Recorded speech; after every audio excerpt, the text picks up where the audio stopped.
Welcome to Inside Scoop Live, the podcast where indie authors get personal, sharing insights about their books, their writing journeys, and their passions. I'm your host, Sherry Hoyt, and I invite you to join me for engaging conversations with both debut indie authors and seasoned veterans. Whether you're looking for your next great read or a bit of inspiration, you've come to the right place. Let's get started. Hi, everyone. Sherry Whitaker Budziak joins the show today to talk about her new children's book, Jules Moves the Rug. It's a heartfelt story that uses one stubborn rug to show kids and grown-ups how courage, honesty, and a little teamwork can clear the way for new beginnings. Before we get started, here's the inside scoop on the author. Sherry Whitaker Budziak is a speaker, writer, and entrepreneur who encourages leaders and families to find the courage to move the rugs that hold them back. Her children's book, Jules Moves the Rug, grew out of her own journey of resilience and personal transformation. Through the story, she hopes to spark meaningful conversations that help children and the adults in their lives talk openly about change and emotional growth. Sherry is also known for her long career guiding organizations through moments of transition. After serving in executive roles within the medical association community, she founded .org Source in 2005. Since then, she has advised hundreds of organizations as they work to strengthen strategy, embrace innovation, and build cultures where people can thrive. At the heart of her work is a belief that growth begins with honest reflection and the willingness to imagine new possibilities. She is the co-author of 2 books on leadership and entrepreneurship and is currently writing her third. When she's not writing or speaking, she enjoys traveling, trying new recipes, and spending time with her family. And you can learn more about Sherry and her work at rugthebook.com. Well, hi, Sherry. Welcome to Inside Scoop Live. Thank you, Sherry. I'm happy to be here. Thanks for having me. Absolutely. I'm excited to learn more about your book, Jules Moves the Rug. To get us started, tell us about the book and maybe what your inspiration was behind the story. Sure. So Jules Moves the Rug is about a family who keeps tripping over the same old rug and slowly realizes that avoiding the problem of the rug doesn't make it disappear. So the inspiration came from really real life, right? Like we all walk around things that clearly aren't working. And in my consulting and leadership work, we see it every day. So I wanted to tell a story that kind of just for kids felt safe and relatable. And hopefully both kids and adults enjoy reading it. Yeah. I love that the book is about a rug. I mean, it's very creative to me. It's like, it's just a rug. It's in the middle of a busy house and, I love it. When did you realize that something so simple could carry such meaning? So an interesting story. I was working with a client that had a rug outside of the boardroom. And they had other problems. We weren't engaged there to worry about the rug, but we were doing some management consulting work, and we were asking questions. And all of a sudden, I kept seeing people trip over this Oriental rug outside of this boardroom. And so I said, "You guys, why don't we move the rug?" And it was one of these things that people complained about. It was the same issue over and over, but it never got addressed because the rug was familiar to them. It seemed harmless, but it was kind of this moment where it's like, this is exactly what we do. We avoid conversations. We avoid, these was an outdated rug that, was frayed at the edges. And we sit there quietly and nobody was moving the rug. So that's kind of the inspiration or the real inspiration behind kind of the rug of how do you take these things that seem simple, but people are literally tripping over every day?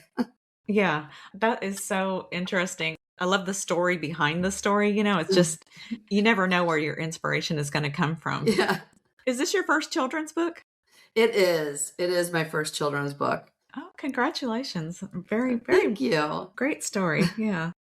Thank you. You talked a little bit about, why we do what we do. We just keep walking over the rug, and every single member of the family trips over this rug and they complain about it. And like you said, they work around it instead of dealing with it. And why is it so easy for us to just live with and accept something that clearly isn't working. Yeah. I think that at the end of the day, familiarity sometimes feels safer than change, right? Like Yeah. it's always been there. We start to think it's okay. And we tell ourselves it's easier just to step around the problem than to really pick it up and face what's underneath it. So I think that just over time, inconvenience sometimes becomes normal. And we forget that we can make different choices. So that's really kind of put some simplicity around it, I suppose. Yeah. We do. We get comfortable with the status quo, whether it's good or bad. Yeah. Right, right, Huh. It's interesting that Jules, your main character, and she's the youngest in the family, she's the one that finally says, "Okay, enough." Why right. why did you feel like it was important for that moment to come from the smallest voice in the room, if you will? To me, it made it safe. Like, kids notice what doesn't make sense, right? And they say it out loud. So I kind of wanted to honor that idea that, clarity and courage doesn't have to come from and be tied to age or authority. It can, come from a kid that just says this doesn't make sense and let's say it out loud. Yeah, and, kids don't have that filter that adults have learned yet, Right. "Oh, I can't Yeah. say anything because this is how it is." So, in the story, the family lifts the rug, they find a lot of things underneath. How did you decide what those items would be and what each one would kind of represent for the family? Yeah. So I wanted to address an issue and make it feel like it wasn't, that there was a mess that people were familiar with and it wasn't scary, right? So under the rug was crumbs from old arguments, Mm, dust from forgotten dreams, a lost toy, and there's a little apology letter. So I wanted to kind of represent that these are the things that pile up when we don't address them as they happen, right? And I think everybody can resonate with that. Like the little things that, oh, I should have apologized, but I didn't. And then that, creates more mess underneath the rug, right? right. So that was kind of the analogy, just to really make it feel familiar and not scary to talk about those things that we brush under the rugs. Right. I love the illustrations too, the pictures are so I mean, those are big lumps under that rug, and it's like, how is that Yeah. family walking around this rug? Yeah. That's great. Did you work with an illustrator on the book? Yes, I did. I know somebody the other day said, "Oh, I didn't know you're an artist." I said, "I cannot take credit for that whatsoever." Because I love the illustrations, but they did not come from me. They're perfect, and they Yeah. pop and, hey, do what you know, right? And leave the Yeah, rest to exactly. other experts, yeah. Exactly. You mentioned the stuff under the rug, it's not scary, it's just things that need to be addressed. Was there a special message for younger readers? I guess in your hopes Yeah. to understand that approach? Yeah, I just wanted to kind of put out there that, most things that we avoid are manageable if we name them. And that, I think that really the message is that fear grows when we don't acknowledge the smaller issues and we can face things together. And that usually turns out less overwhelming than what we imagined.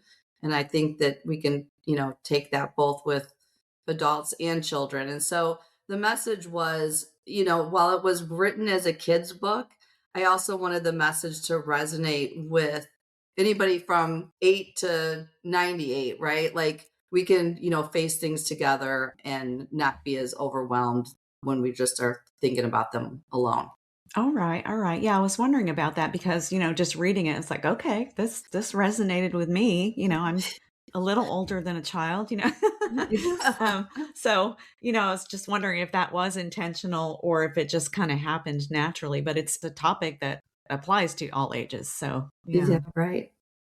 Now, there's an important moment in the book where Jules says, I mean, because the family's overwhelmed, "Oh my gosh, look at this mess," and Jules says, "Well, this is nothing we can't clean up together."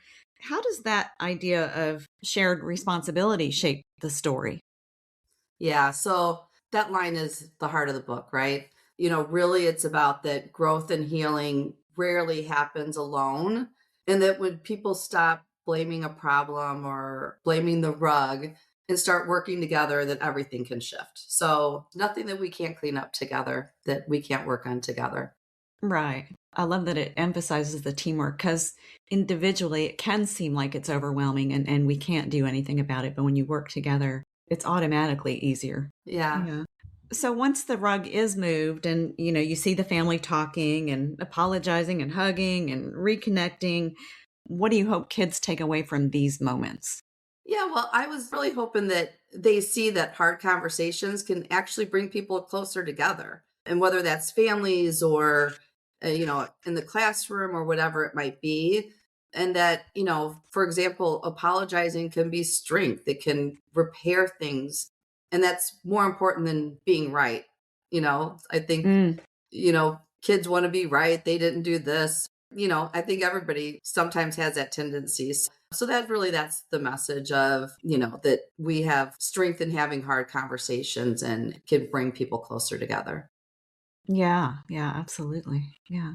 I love at the end of the book that the phrase, you want to talk about the rug, it kind of becomes a part of the family's almost like a code saying or message. Was Yeah. it important to give families a phrase like that they could actually use? Yeah. So that was really important to me. And I'll talk about it in a little bit, kind of the connection of how the rug kind of came together on a professional level. But, kids experience a story very literally. So Mm, they can see a rug and a problem and solve it. So we can say, "Hey, what's your rug?" Right? And it's kind of really overlaps with another leadership book that I'm recently releasing. But my hope is that it gives everybody this familiar language and something to simply talk about. So it's like, "What's your rug? Can we talk about the rug? What are you upset about? It just makes it easier just to talk about, I think." yeah, it's like a safe conversation opener. Yeah. I actually was thinking about the elephant in the room when I was reading it, it's like kind of Yeah. comparing the rug to the elephant that nobody wants to talk about, but yeah, Right. yeah. Yes, exactly, exactly. Now, you mentioned your leadership work, and this story connects really closely to your leadership work around avoiding hard conversations. What was the challenge in translating that idea into something kids could understand without it feeling, too heavy or too much? Yeah, so as I mentioned, years ago, I worked with the client that had the rug outside the boardroom, and people were tripping over it every day, and everybody complained about it. Nobody moved it. And I was the one, I finally rolled it up and put it in the closet. And I was like, "See, guys, the CEO doesn't even know. Like, nothing bad happened. It's okay." And that was kind of a moment there, even for them, because they had a culture of needing to ask, to move something, to do something. So that was a moment that stayed with me. And it really became the foundation of a kind of a leadership slash self help book that I've been working on for the last couple years. It's being released. It's actually on pre order on Amazon and Barnes and Nobles. Mhm. And it's called Rug Move What You're Tripping Over and Lead with Heart. And the heart methodology is kind of a framework for leading both yourselves and teams. And then from there, my mom kept saying, "Sherry, you need to write a children's book. You need to write a children's book." And so I was like, okay, if I can take this idea, because when I started talking to people about the rug and I was doing keynote presentations, and the rug started resonating with everybody in business, because now, again, it was a simple term of like, okay, what's our rug? It took the blame off of what the problem is in an organization to what the rug is. So sometimes the rug might be the CEO, the rug might be our board of directors, or whatever it might be. So I took that concept and I was like, okay, what if I, make my mother's dream happen and create a children's book from this? And, Jules Moves the Rug is that kind of same insight, but told in a way that kids can understand and parents can understand as well. So that's kind of how this transpired. But, I'm really, really happy with kind of the fact that I was able to take the message and put it in a book that makes it relatable for everybody. Yeah, absolutely. Yeah. And I feel like there are so many different groups that are going to relate to this book and use this book. I mean, parents, caregivers, teachers, librarians. What kind of conversations do you hope happens once they finish the book? Sure. I think just simple ones, right? Like I mentioned, like just easy to be able to say, what rugs do we have? Mhm. What do we need to talk about? What's getting in your way? What do things look like if we can clean them up together, right? That's really the really important conversations. And the rug just, I think, creates kind of a fun way to be able to do that, right? That takes away that, you know, anxiety of like, what's your problem, right? Like, what's the problem we're trying to solve for? But, what's our rug? And everyone's like, oh, it's just a rug. Yeah. So, yeah, so I'm hoping that it just, easily opens up conversation. Okay. The story ends in this bright, shiny floor underneath the rug, and it almost feels like, hey, there are new adventures coming. At least that's how I kind of interpreted Yeah, it. The floor is feeling ready for new adventures. What does right. that sense of openness represent for you? Yeah, for me, it's like there's possibilities. So when you clear something out of the way, you create space for movement or joy or growth. Like it's just clearing things out of the way. And once the rug is gone, the floor feels cleaner, right? It's more open, it's ready, it's kind of that really mirrors real life. And so when we finally address things that we've been stepping around, we're creating that space for connection, for joy, for new adventures. And not because everything's perfect, but we're moving what might be blocking us from moving forward. Mhm. Right. So you have Jules Moves the Rug, you have a new leadership book coming out. Do you see yourself writing more stories around Jules? What I Yeah. guess I'm asking what's next for you? I know. I know. People keep asking me, and I'm like, I don't know yet. So there are a lot more stories to be told. I do write regularly. I have two newsletters on LinkedIn, and on Friday, I kind of talk about the H.E.A.R.T framework every week. But I do think there may be another Jules book, and maybe, what adventures that she was able to enjoy once the family moved the rug. I don't know. Yeah, I never know, right? Yeah, Yeah, yeah. yeah. Now, when you're doing your leadership conversations work, do you talk about Jules Moves the Rug at all? Do you incorporate that at all? You know what? We recently have. We sent the book out to all of our customers in December. And Oh, wow. it's interesting because people, like I said, now we're working on projects, people will just say, hey, Sherry, that's our rug. So again, it really, the rug doesn't feel like a problem, but now people can talk about it like in a really positive, fun way. So I'm loving that. Yeah, I just think it's great, and it's a good message too for adults. It's like, "Hey, this is how simple it can be," you know? Yeah, what are we tripping over today, right? What do we need to move that? So I'm actually a little bit surprised as how it's resonated with people, right? I had mentioned that when I do my keynote presentations, I had all these stories, and some of the stories were hard lessons or things I had been through. But the audience kept responding when I told the story about the rug and how nobody would move the rug. Mhm. And it was resonating with people, and they were reacting to it, they were laughing. So it kind of evolved into the central kind of main story. And then that became the title of the leadership self-help book. And that ended up being the children's book of Jules Moves the Rug. So it's been fun. The past year or so, putting this all together has been really fun. Now, do you have a website for Jules Moves the Rug or a website in Yeah. general where people can learn more about you and your work?